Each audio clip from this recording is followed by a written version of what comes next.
warahmatullahi wabarakatuh. Perkenalkan, nama saya Syahrul Ramadan, NIM 182060016, Akidah Filsafat Islam.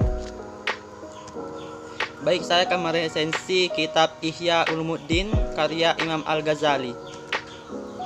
Sekilas mengenai penulis, yaitu Abu Hamid Muhammad bin Muhammad ibnu Muhammad Al-Ghazali, yang lebih dikenal dengan nama Imam Al-Ghazali. Beliau dilahirkan di kota Tos, Khurasan, negeri Persia pada tahun 450 Hijriah. Imam Al-Ghazali belajar fikih pada ulama fikih Syafi'i yang masyhur, yaitu Imamul Haraini Abul Naf'ali Al-Juwaini di negeri Nisabur, Persia. Imam Al-Ghazali adalah seorang alim besar sufi, ahli hukum yang digelari sebagai Zainuddin Hujatul Islam. Ia seorang ulama terkemuka yang sangat berpengaruh di dunia Islam. Tak hanya itu, bahkan majelis pengajiannya pun diberi nama oleh orang-orang dengan julukan Majelis 300 Sorban Besar.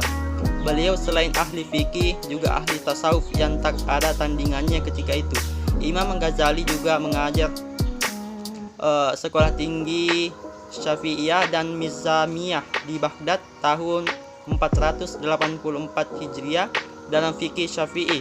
Beliau mengarang kitab-kitab Al-Wasit, Tlan Al-Wajiz yang sampai sekarang terpakai pada sekolah Syafi'iyah. Salah satu kitab yang ditulisnya dalam bidang tasawuf ialah kitab Ihya Ulumuddin.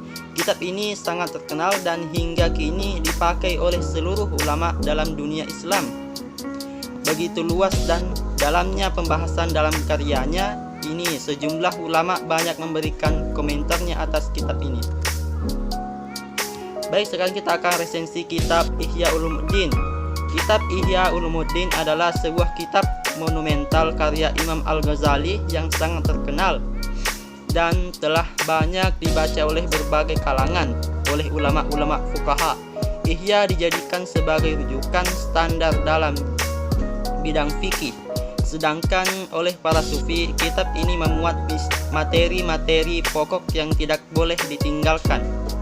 Kedua bahagian ini, ilmu ini tersebut, fikih dan tasawuf, memang terkandung di dalam kitab ini, sehingga menjadikan Ihya sebagai kitab yang sangat hebat karena di dalamnya telah terangkum berbagai jenis ilmu. Awalnya penyalinan kitab dilakukan dengan cara tulisan tangan maktutoh, yakni Al-Ihya dibuat sebanyak hampir 120 maktutoh yang kemudian disimpan di perpustakaan terkenal di dunia seperti perpustakaan Darul Kutub, Al-Misriyah, Al-Azhar, Paris, Istanbul, Teheran, dan lainnya. Setelah era ditemukannya mesin cetakan di Ihya terus dilakukan dan diperbanyak sehingga menjadi tersebar ke berbagai negara muslim. Secara global, isi keseluruhan kitab Ihya Ulumuddin telah mencakup 3 sendi utama pengetahuan Islam, yakni syariat, tarikat, dan hakikat. Imam Al-Ghazali juga telah mengoneksikan ketiganya dengan praktis dan mudah ditangkap oleh nalar pembaca. As-Sayyid Abdullah Al-Idrus memberikan sebuah kesimpulan bahwa dengan memahami kitab Ihya, seseorang telah cukup untuk meraih 3 sendi agama Islam tersebut. Imam Zainuddin Al-Iraq berkata, kitab Ihya Ulumuddin adalah termasuk kitab Islam paling agung dalam mengetahui halal dan haram, menghimpun hukum hakam zahir dan mencabutnya kepada rahasia-rahasia yang sangat dalam pemahamannya.